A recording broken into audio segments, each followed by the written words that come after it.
So Nigel, you're coming into this big meeting of intellectual minds from all different sectors. What are you hoping to bring to CRRU, and how can you see CRRU's objectives morphing and changing in the future? Well, I think one thing just to re-emphasize is that the CRRU objectives are largely set by the HSE and the government oversight group. So their requirements of us are to fulfill various things with regard to stewardship, and so we'll be continuing to in our efforts to try and achieve all of those different elements. A lot of them are largely achieved anyway. So CRRU is administering the process to make sure that we stay on top of things like point of sale checks and so forth, to make sure that the products are stewarded fully through the supply chain.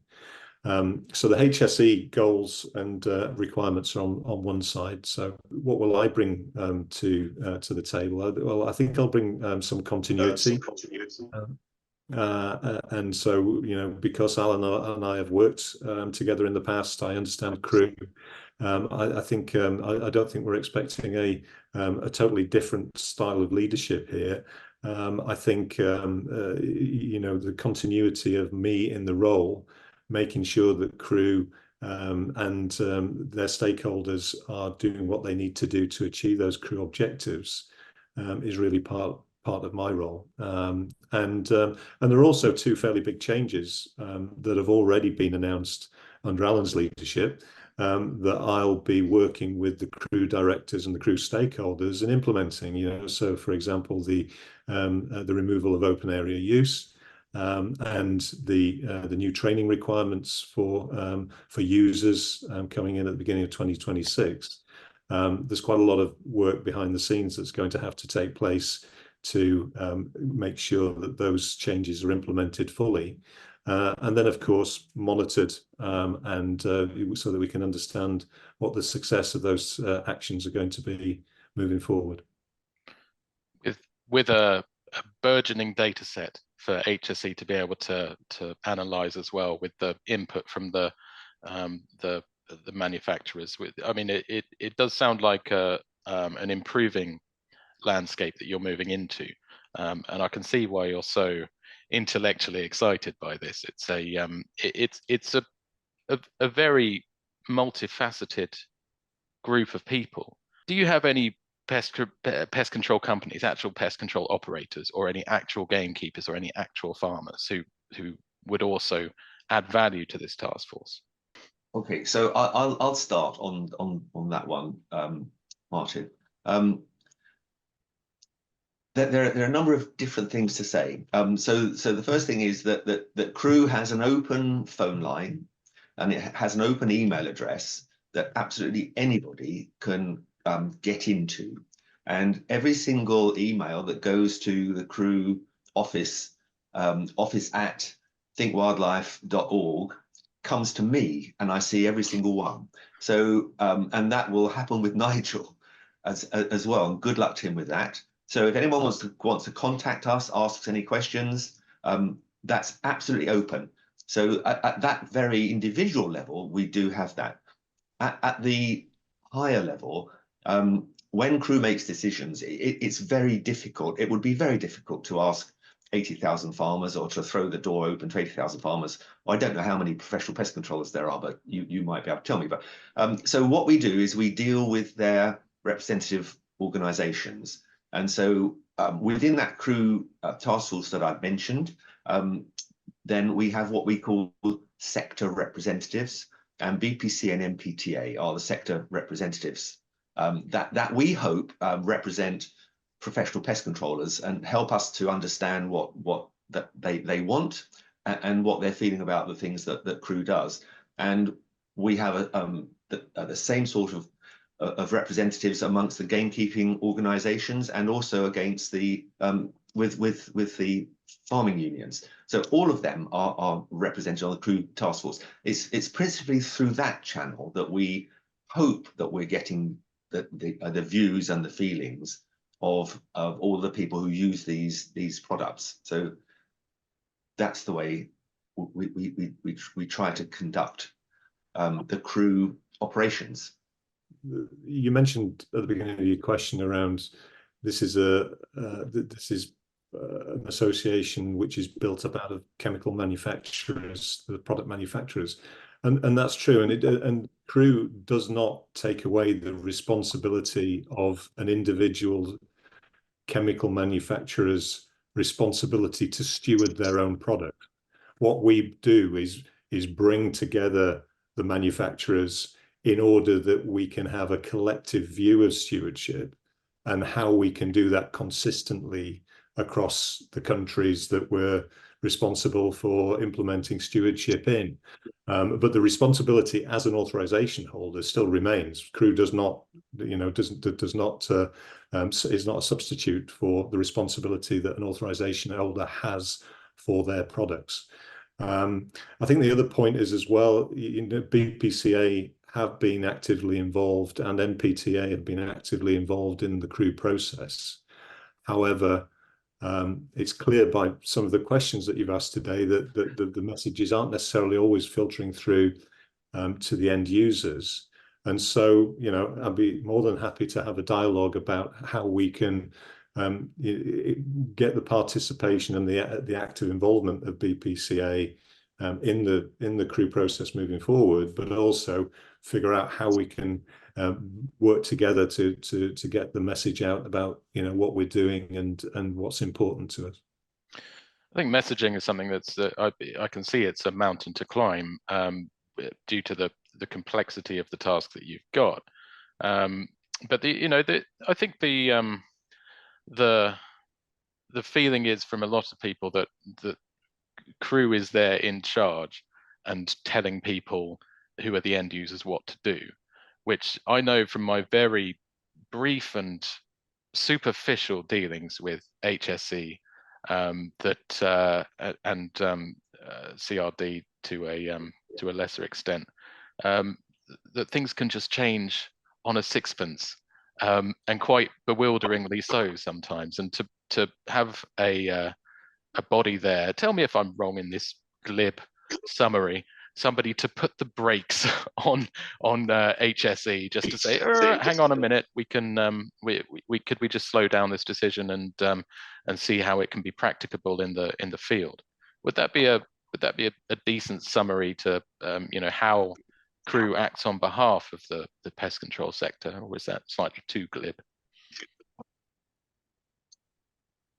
I think what is true to say is that CRRU certainly attempts to represent to the regulator what it is that's going on amongst the user groups, and how sensible and consistent they are in their use of these products. But what we need to understand, I think, Martin, where we are in this process. So we started stewardship in 2016, and from the outset, the government said, we'll give you 5 years, and then we're going to have another good look at this, because we'll then need to know if we need to change anything. And that review was delayed a year by COVID, actually. And it started almost 3 years ago. And we are still in review by the government. Got you. Is there any risk? I mean, it's all going on behind closed doors, Nigel. Is there any risk for the future that they're going to come out and say, according to your own terms, you have failed. You are now no longer allowed to use escars outside? Well, I think that, there are lots of achievements that CRRU have had over the years, but the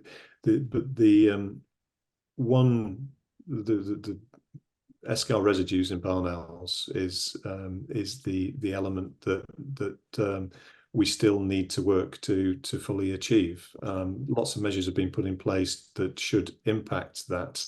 But we're, based on the data that we've seen so far, we're not there yet. So will the regulators take more action based on that? we don't know. What we do know, there's going to be another round of product registrations coming through later this decade. And legislation around rodenticides tends to tighten every time you go through a cycle. So yeah, I would expect some changes. Whether the regulators will say that these products are no longer able to be used is I just can't. I couldn't say that. And I think based on the good work that we're doing, there shouldn't be a need for them to say that. But we just need to make sure that we're constantly striving to achieve the goals they originally set out for us. Yeah, no, and showing willing has got to count for something. And I do think, if you look at it logically, if you take yourself back in a time machine, you look at the set of changes that you suggested, it should work. But it hasn't been working as far as that one output is concerned. Something that from the recent sorry, sorry to interrupt, but it's very important that it is just that one item. There are lots of other things that are going extremely well with stewarding these products through the supply chain, whether that be to competency checks or checks on companies that aren't fulfilling their obligations in terms of competency checks. And the level of training for users is much higher than it used to be. So I think there are lots of good things that have occurred as a result of stewardship. And as you quite rightly mentioned, that one last measure is the thing that we now need to influence. It's peculiar, though, because if you look at the breeding rates in the last CRRU annual report, it does seem that there are much more deleteriously effective inputs. God, can I put that a different way? Things like weather that affect the hatch rate of barn owls, as opposed to rodenticide residues. And it does seem that they're being they are successfully breeding, despite there being a different indicator of success in the livers. Do you have any gut feelings about why that might be? At what point was it the barn owl livers that became the biological environmental indicator for measures of success? Well, again, there was a lot of work that went into that, and that was entirely a government decision. They have a whole series of ecotoxicologists, and a lot of thought went in on the government side as to how they were going to monitor us and monitor how effective we were being in delivering this reduction in wildlife exposure to escars. And they chose the barn owl, and again, it was the government that did it, only really because we had so much historical data on the exposure of barn owls. And what they wanted was a statistically significant data set that allowed them to look back on that and what was happening as we went through stewardship and compare it to say whether we were making any statistically significant changes. And that statistically significant is an important word. It's a scientific word. Almost all the people we deal with in government are scientists, and that's what they wanted. So that was the reason for that choice. They looked at all sorts of other things. They looked at red kites and foxes and sparrowhawks and other things, and none of them had enough historical information to allow us to make the before and after comparisons. So that was why that was chosen. I must say, through the review program now, government is revisiting that, and we don't know where that's going to go because that's still a work in progress. But there are still some thoughts about that going on. Yeah. Okay. So I think this speaks to a little bit the necessity of the makeup of CRRU being the manufacturers and distributors of the sector, because only then will he be able to measure in real terms the statistical changes in barn owl liver levels, because it would have to be according to the production and distribution in the UK. If you had a perfectly flat amount of rodenticide being used and the barn owl livers residues going down, then that's, you know, job done. But if you have a particularly wavy line here, and you have, you know, breeding success and liver residues being also very variable, then at least you have the industry knowledge to be able to input into that statistical discussion. Would that be correct, or is that a poor assumption on my part? I wouldn't put it like that. But what happens is that CRRU and the CRRU member companies are simply not allowed to share any information about volumes and values and how much is used. So we are actually completely blind to that, because Really? there is this massive issue of competition law. So if you can imagine a competition lawyer's nightmare, it would be every authorization holder of a particular product group sitting in one room and talking to each other. I mean, that just doesn't read very well at all. And so we've had to be incredibly careful to make sure that no one can think there's anything untoward going on in CRRU meetings. And so it's an absolutely forbidden thing to talk about volumes. And so we actually really don't know how much difenacum is being used from day to day or week to week or year to year, or difenacum or anything else. And we don't really know if it's going into farming, gamekeeping, or professional pest control. Obviously, we have thoughts, and every now and again you read something that helps you to get some feel for that. But no, we don't have that information. So we have been operating without that. And once again, if I could say, one of these recent stewardship review subgroups set up by government has recognized that lack of information and has set up to look into it and see if that information can be provided by the CRRU companies directly to the government, and the government can then hold that information and make judgments about stewardship and understand what's going on in barn owls better, having got that information from individual companies. And that's another one of these things that is happening right at this moment. It's something that Nigel's going to have to deal with in the future, because they're going to report probably at the end of the year. So anyway, that's where we are on that particular point. It seems like a tremendous improvement if that review goes through, and that sort of protected commercial one-way conversation can be had, because then you've got, you know, that whole data set of input actually being considered in talking about the baselines, which it seems like you know, that in itself feels like an enveloping background for CRRU in itself. That on one side you have to be tremendously proactive in keeping these actives safe, but at the same time you've got goalposts being shifted according to the whims of regulators and political headwinds. And at the same time as that, as you've just revealed, which is news to me, you also have the legislative handcuffs to worry about. That's a really important point about the sentinel species, that this residue level is more about biopersistence than it is about anything else. That's something that's important for people to understand when considering their opinion of CRRU and the output that you have. So thank you for that massively. Coming into, you know, the route into wildlife, when CRRU was, when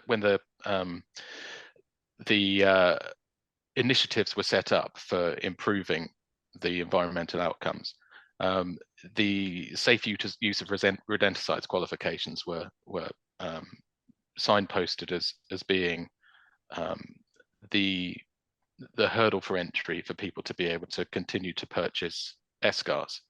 Do you think, in retrospect, that was a high enough barrier to entry?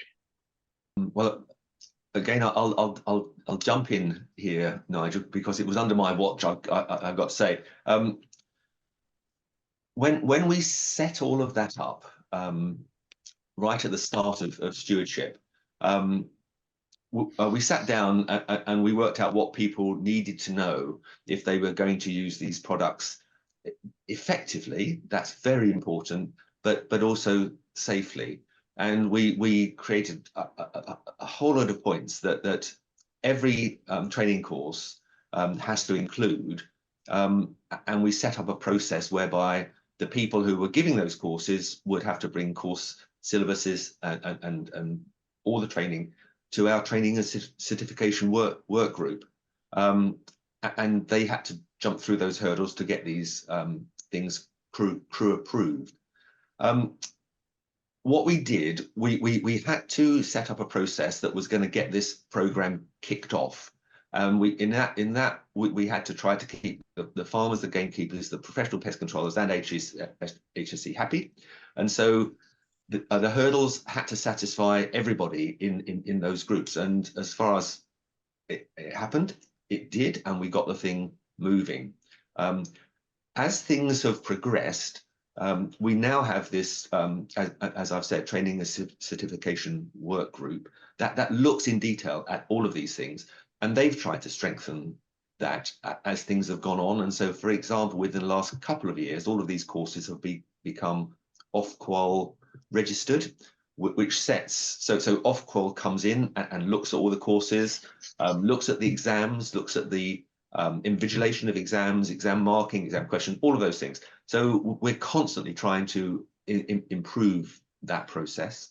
And the latest thing that's happened, and it hasn't been well received in all courses, I would say, is we're now establishing that all people who will be called competent professionals to buy professional rodenticides will have had to do a CRRU approved training course, because previously farmers could be considered professionals if they were members of a CRRU approved farm assurance scheme. That's going to stop, and as Nigel said, the date when that swings into action finally and formally will be the 1st of January 2026. So it's a growing and continuing improvement process, raising standards. We all want to raise standards, and that's what we're trying to do.